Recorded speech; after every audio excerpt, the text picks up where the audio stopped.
皆さんこんにちは。アイスインワンダーランドのアリスです。本日はですね、クエンイメージレイヤードを見ていきたいと思います。これはどんなモデルかというと、一つの画像を見て、例えばここにある森の中のワンちゃんですね。こういう画像を見て、背景である森とワンちゃんを分けることができる。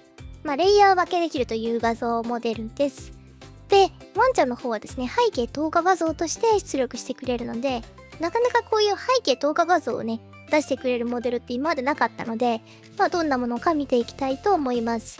今回はコンフィ UI でも使えるようになったということで、実際アリスが試してみますね。クエン系のモデルはちょっと重たくて、なかなか普通の PC でローカルで使うのは難しい傾向があるんですが、このモデルはどうでしょうか。重たいモデルと、あとは GAF モデルですね。いつも使ってる GAF モデルのかなり VRAM を使う重たい GAF モデルと、あと軽量なものも試してみましたので、その違いも紹介します。では早速やっていきましょう。まず最初に準備ですが、まず ConfigUI を最新のものにアップデートしてください。あとモデルが3つですね。1つは画像生成のための、メインのモデル。これですね。このモデルをダウンロードしてディフュージョンモデルのフォルダーに入れてください。次はエンコーダーですね。エンコーダーをダウンロードしてクリップのフォルダーに入れてください。そして VAE は専用のものがありますので、VAE も VAE のフォルダーに入れてください。そして本日紹介する GAF モデルを使う場合は、この GAF モデルを UNET のフォルダーに入れてください。これで準備は完了です。実際のこのモデルの場所は概要欄に URL を載せておきますので、そちらを参照にしてください。そしてワークフローなんですが、ちょっと本家のワークフローがあるんですけどね。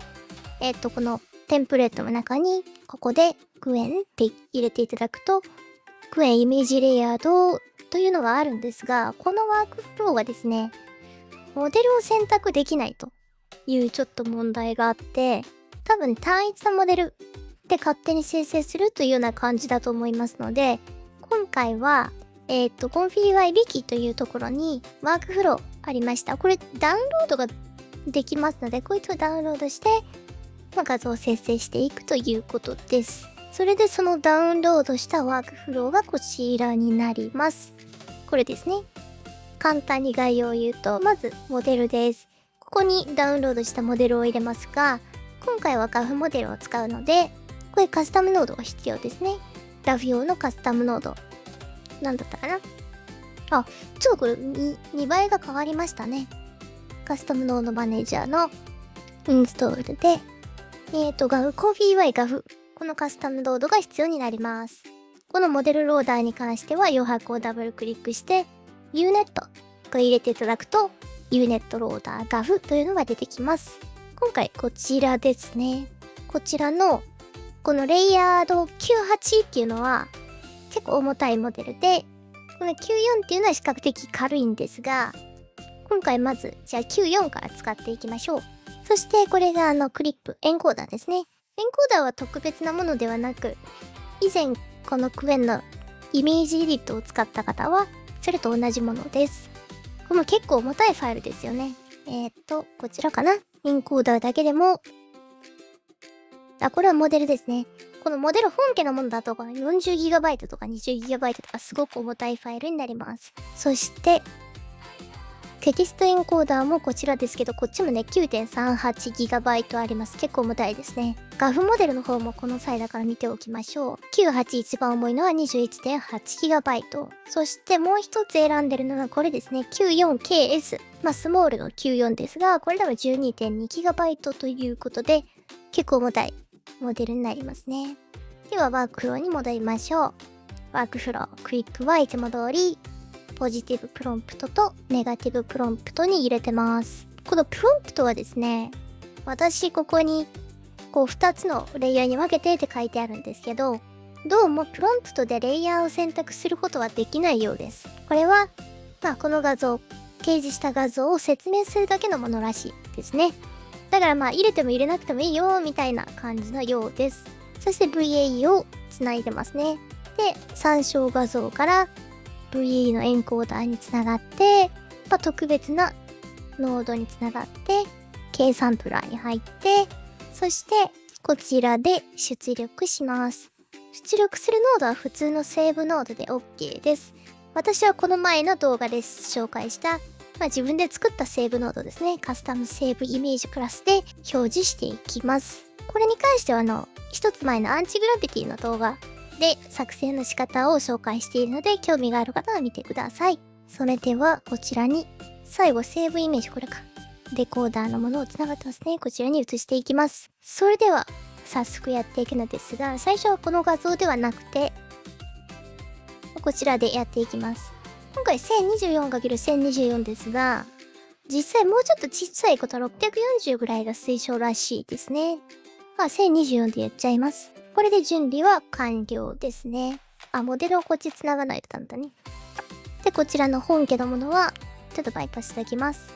では、指定はできませんが、今回使う画像は、こんな形で、アリスと、チャッティと、あと、これはね、ハウスキーピングロボット。こんなんがいるといいなということで、作ってみました。どんな風にレイヤーを分けてくれるんでしょうか。それでは、生成していきます。いつものように右上に、タスクマネージャーね、CPU どのくらい使うかっていうのを見せてます。今から使う、この4994のスモール。どのくらい使うか見ていきましょう。結構ね、20ステップあるので時間がかかります。では、スタート。これ本家はね、40から60ステップっていうことなんで、かなり時間かかりますね。ちょっとモデルのロードから始まるので、結構時間かかります。アリスは外付けのね、SSD からロードしてますので、普通のハードディスクに入れている方よりも、ちょっとモデルのロードに時間がかかります。これ、ちょっと待ってくださいね。一回止めます。止めるときは、こう。よいしょ。失礼しました。画像サイズが違っていました。そう、ここをね、説明するの忘れてました。このノードがまだ不完全らしくて、レイヤーの数を入れるノードがなくて、この長さ、レングスでちょっと代用してますよっていうことですね。4×1 足した数字を入れればいいということで、今回3レイヤーズ、3つのレイヤーにするので、3、4、12足す1の13ということで、ここを13にしてます。3つのレイヤー画像が生成されるはずです。生成。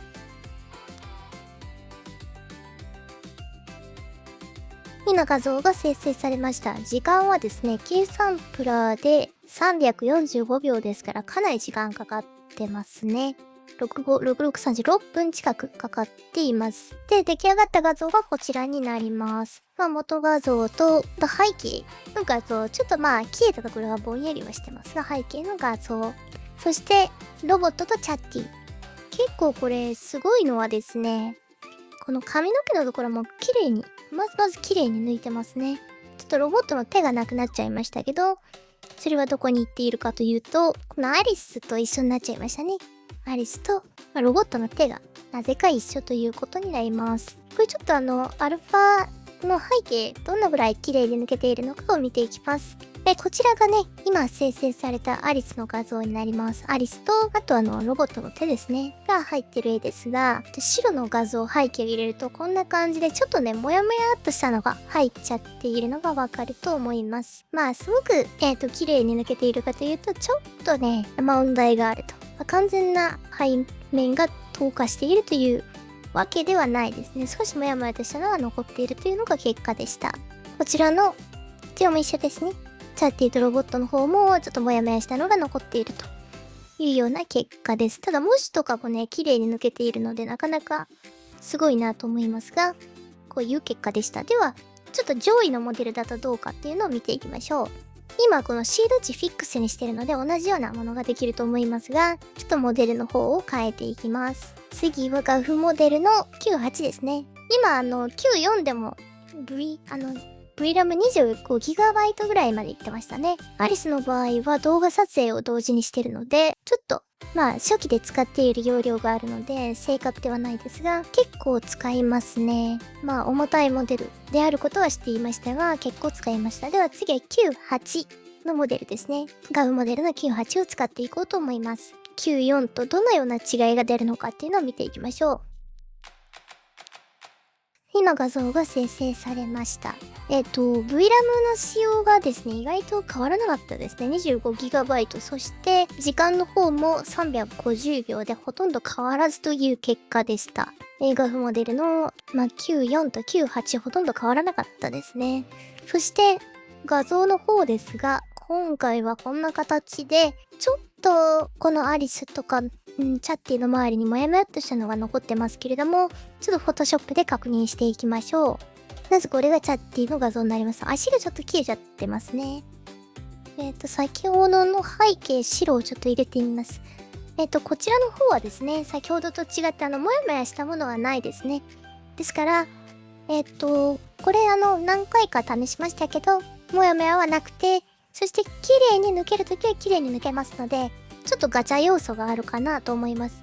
アリスの方も入れてみますけど、先ほどのもやもやしたものはないので、やっぱり、量子化が大きいものですね。に関しては、ある程度綺麗に抜けることが分かりました。では最後は、量子化モデルじゃないモデルを使っていきましょう。ちょっと色々と重たいので、これ一番重たい 40GB のファイルなんですが、エンコーダーが一つ小さいのを使っていますので、本当に完全ではないですが、ちょっと両方ダウンロードしてると、メモリがパンパンになってしまいますので、こちらは 40GB の一番重たいモデル。こちらはエンコーダーは素足とも小さいものでやっていくということで見ていきましょう。今画像が生成されました。メモリーの使い方すごかったですね。4から 45GB を使っていました。そしてできた画像はチャッティだけのくり抜きになっちゃいましたが、綺麗にくり抜かれているか見ていきましょう。で、こちらの画像になりますが、とても綺麗にレイヤー分けされているのがわかると思います。ちょっと拡大してみますが、すごいですね。この足の間なんかも綺麗に抜いてますね。これフォトショップだとこういうところ抜いてくれないですね。髪の毛も非常に綺麗。やっぱりメモリーをたくさん使うとかなり、画質もいいですし、このレイヤー分け素晴らしいですね。これちょっと改良してもらって、また使えるようになると、かなりいいんじゃないでしょうか。同じようなことがですね、チャット GPT の GPT イメージ 1.5 ですか、新しいものでも、ある程度できると思ってやってみたんですが、実はですね、その画像をちょっとお見せしますね。これチャット GPT でくり抜いたものですけど、こんな形でちょっと顔が崩れて、なんか変な感じになっちゃうんですね。なので、現段階ではこのローカルのクエンの、イメージレイヤードが一番このレイヤー分けには向いているものじゃないかなと思います。ちょっと何回かやっているのですが、例えばアリスを綺麗にくり抜くものだと、これ成功例ですね。非常に綺麗にこんな風にくり抜いてくれています。あとはロボットだけくり抜いたものもありますね。これロボット。こんな形で、ちょっとロボットだけ大きさを変えたりとか、大きくしたりとか、いろんなことができますね。アリスを、こっちに持っていって、チャッティと、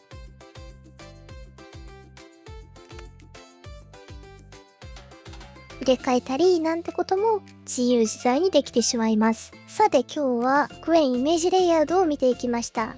使ってみた感想としては、ちょっとモデルは重たいのと画像生成に時間がかかる。あとはですね、ちょっとレイヤーを選べないというところがなかなか使いにくいなと思いましたが、かなり綺麗に背景を削除してくれたりという能力はあるので、今後の発展を待ちたいなと思います。今後もアリスの動画では、こんな風にローカルの実際のモデルを使ってみて、どのくらいの VRAM が必要で、どんなことができるのかというのを紹介していくので、よろしければチャンネル登録して待っていてください。それでは最後までご視聴いただきありがとうございました。また次の動画でお会いしましょう。さようなら。バイバーイ。